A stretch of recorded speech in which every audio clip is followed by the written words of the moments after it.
जंगलामध्ये दोन मित्र असतात. कोणते कोणते? एक असतो चित्ता आणि दुसरा असतो एक गाढव. जंगलामध्ये मस्त फिरत राहतात. तुम्ही कसे फिरता इकडे तिकडं, तसे ते दोघं फिरत असतात. फिरता फिरता काय होतं, गाढव चित्ताला म्हणतो की तुला माहिती आहे का, आपलं जे आकाश आहे त्याचा जो रंग आहे तो लाल आहे. चित्त म्हणतो नाही रे, त्याचा रंग लाल नाही, त्याचा रंग आकाशी. परत गाढव म्हणतो नाही नाही लालच. परत चित्ता म्हणतो नाही नाही आकाशीच. हे त्यांचं अनमन सुरू राहते.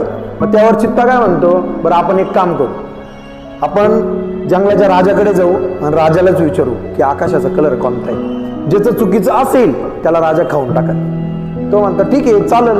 मग दोघं पण राजाकडे जातात. राजाकडे गेल्यानंतर ते राजाला सांगतात की राजा, म्हणजे चित्ता राजाला सांगतो की गाढव म्हणतोय की आपला जो आकाश आहे त्याचा कलर लाल आहे आणि माझं असं म्हणणं आहे की आकाशाचा कलर आकाशी आहे. मग जो चुकीचा असेल त्याला तुम्ही खाऊन टाका. मग थोडासा टाइम होतो. राजा काय म्हणतो, चित्ताला घेतो बोलून, चल मी तुला खाऊन टाकतो. अरे चित्त एकदम आश्चर्यचकित होतो, मला काय खाताय, आकाशाचा कलर तर आकाशीच आहे. मग चित्ताला वाघ असा जवळ घेतो. त्याला म्हणतो तू डोकं कोणाला लावतो, गाढवाला. बरोबर.